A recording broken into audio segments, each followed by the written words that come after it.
So now that this is all dry, I can go ahead and add some pine trees in the foreground to give it just a little more interest. I'm going to start by grabbing a nice wedge brush, or even just a tiny brush, something pointy, something you can control.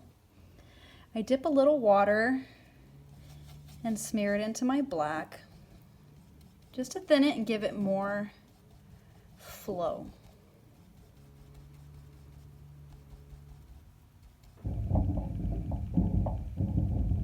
Then I'm going to just pick a section and grow a line up. When you reach the top of where you want your tree to be, just kind of lift the brush, flick it up so it ends in a nice point. And I might go ahead and add a few more in different areas.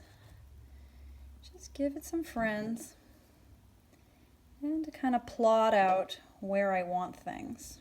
You can see I left a little trail and kind of messed up. That's okay. This is just to know where it's going to be. And I think I'll add one more. There we go.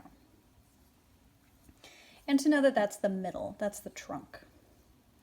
Now I'm going to use a brush that splays kind of nicely, right? If you have a messed up brush that's all wacky, that's actually better. And we want it really dry so that the bristles kind of splay out like that. And what I'll do is I'll dip some black and I will pounce it on the plate. All right, I'm pouncing until it's dry enough that the edges look really jaggedy. See that? That's what I want.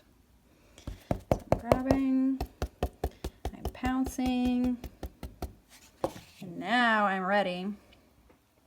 At the very tip top, we want to keep it tiny, right? So I'm just going to do the tiniest little bit of pouncing at the corner of the brush. And then as I head down, I can get wider and wider. But I'm trying to keep it really fringy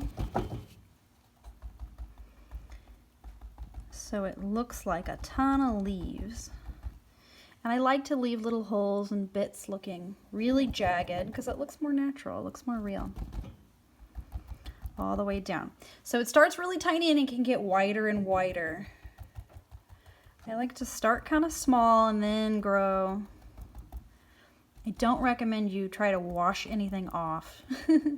If you get a tree too big or you don't like it, kind of the only solution is to make more trees or make that tree bigger.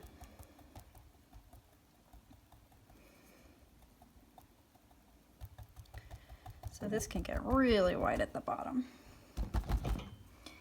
Now I'll do it again, teeny tiny at the top. Always pouncing to give us that awesome texture.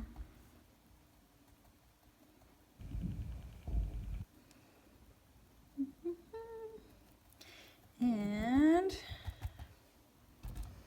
you can always come back with another little brush. Anytime I feel like it got a little too thick at the top, you can just add a little point, some teeny little bits. You can always just make it a little bigger. But getting that edge wild is our biggest challenge. So keeping the brush every time you reload it, pouncing to get it jagged again, that's a big part of it. Nice, I like that one. All right, two more. Fantastic.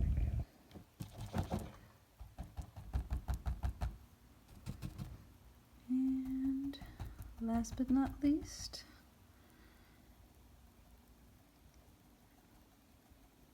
wow, that really shows on that yellow. I love it. And typically I will do an odd number of trees. It just looks a lot more interesting. For some reason, even number of objects people describe as being less interesting. The odd numbers are more pleasing to the eye, so I like to stick to that rule. If I had 6, I would just go ahead and add 7. But I really like this formation. It's a really pretty painting. There's one tiny little detail I'd love to add to.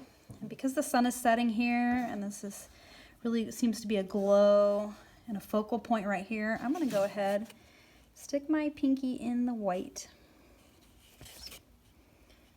and make a sun. Boop. To me, that just makes a nice little circle. Gives us a little focal point.